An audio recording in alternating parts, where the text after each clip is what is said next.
We're looking here at typical Indian landscape during the dry season. Not very green. And the rivers dry up. That sandbar to the right is covered with water in the rainy season.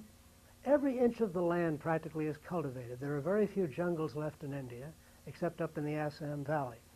Those ponds, that little green thing is a pond. That's one without the algae on it. Those are used for every purpose in the world, for drinking, for bathing. But the Hindus survive because they're immune to many things that would kill us. All the cultivation in the Indian villages is still by oxen and wooden plows, sometimes iron plows.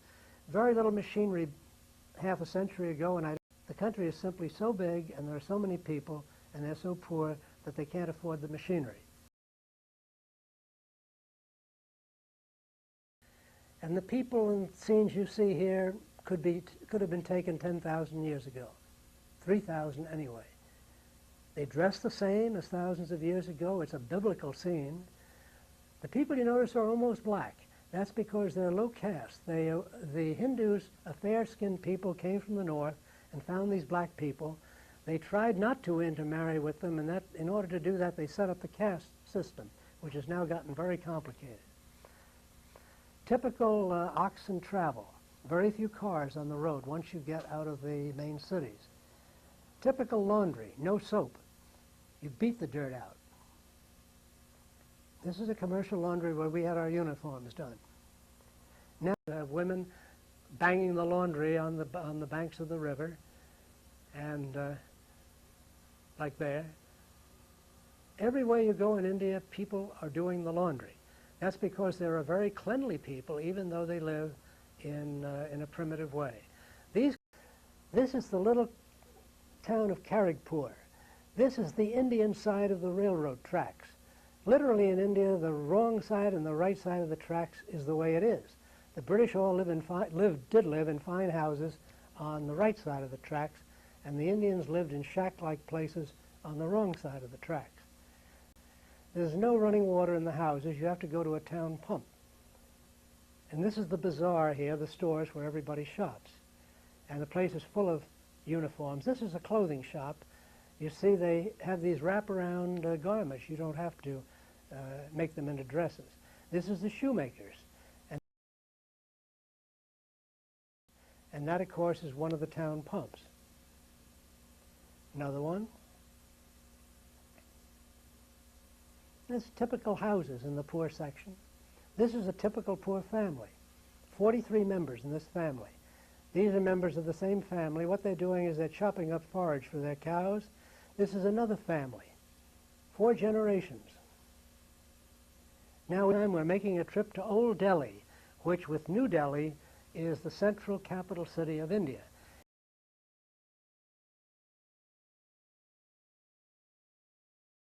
And the sacred cows come right into the city. People tolerate them. They don't milk them.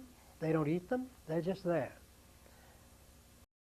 Here's a typical herd of cows, Brahma cattle, going through the city. Now these are typical people of the caravan. Now this is the great fort at New Delhi. There's a similar fort in Agra, which was the summer resort of the great emperor. All of these are buildings inside. This is the Hall of Public Audience. This is the mosque, which is inside the fort.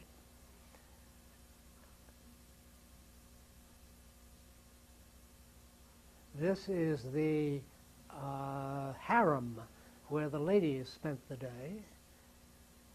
And that's another picture of the mosque. These are also pictures of the mosque. This is typical Islamic architecture, which was similar all the way from the Middle East, from Turkey back to India. And of course, these are places where Hindus go as tourists. These are not just for Americans. These are the major tourist spots for all the Indians. That's one of the things that is remarkable about India. There's very little air pollution. The industrialization of the country has not spread far enough so that these monuments are endangered.